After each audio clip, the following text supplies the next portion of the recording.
మంత్రి కొల్లు రవీంద్రపై మాజీ మంత్రి పేర్ని నాని సెటరికల్ కామెంట్స్ చేశారు. మంత్రి రవీంద్ర ఇంటి పేరు కొల్లు కాకుండా సొల్లు అని పెట్టుకోవాలని ఎద్దేవా చేశారు. కల్తీ మద్యం కారణంగా కుటుంబాలు రగిలిపోతున్నాయని చెప్పుకొచ్చారు. కూటమి ప్రభుత్వ ఆధ్వర్యంలో కల్తీ మద్యం కారణంగా అమాయక ప్రజలు తమ ప్రాణాలను పోగొట్టుకుంటున్నారని ఎక్సైజ్ కార్యాలయం వద్ద వైఎస్ఆర్సీపీ నాయకులు నిరసన వ్యక్తం చేశారు.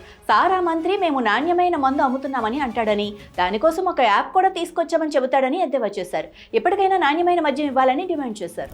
ఆంధ్రప్రదేశ్ రాజధాని అమరావతిలో సిఆర్డీఏ కార్యాలయాన్ని ముఖ్యమంత్రి చంద్రబాబు ప్రారంభించారు. ఈ భవనం ప్రారంభం కేవలం ఆరంభం మాత్రమేనని, అమరావతి అభివృద్ధి ప్రస్థానం ఇప్పుడే మొదలైందని ఆయన స్పష్టం చేశారు.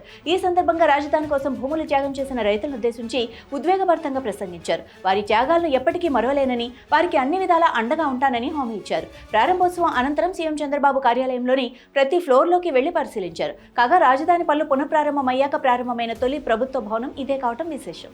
ములకల చెరువు మద్యం కుంభకోణంపై దర్యాప్తు చేయడానికి ప్రత్యేక దర్యాప్తు బృందాన్ని ఏర్పాటు చేసినట్లు ముఖ్యమంత్రి చంద్రబాబు నాయుడు తెలిపారు. కల్తీ మద్యం ముప్పును అరికట్టడానికి ఏపీ ఎక్సైజ్ సురక్ష యాప్ ను కూడా సీఎం చంద్రబాబు ప్రారంభించారు. వివరణాత్మక దర్యాప్తు నిర్వహించే బాధ్యత ప్రత్యేక బృందానికి అప్పగించబడిందని, 23 మంది నిందితుల్లో 16 మందిని అరెస్టు చేశామని, వారిలో ప్రధాన నిందితుడు జనార్దన్ కూడా ఉన్నాడని అన్నారు. ఈ కేసులో ఒక టీడీపీ నాయకుడి పాత్ర ఉందని తెలిసిన వెంటనే ఆయన సస్పెండ్ చేసినట్లు సీఎం చంద్రబాబు తెలిపారు.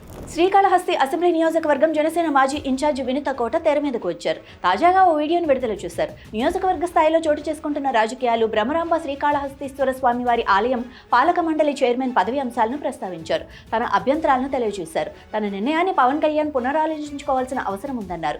హత్యకు గురైన కారు డ్రైవర్కు సంబంధించిన ఓ వీడియో వెలుగులోకి వచ్చిన మరుసటి రోజే కోట వినుత తాజాగా వీడియోను విడుదల చేయడం, అందులో పలు అంశాలను చర్చించడం ప్రాధాన్యతను సంతరించుకుంది.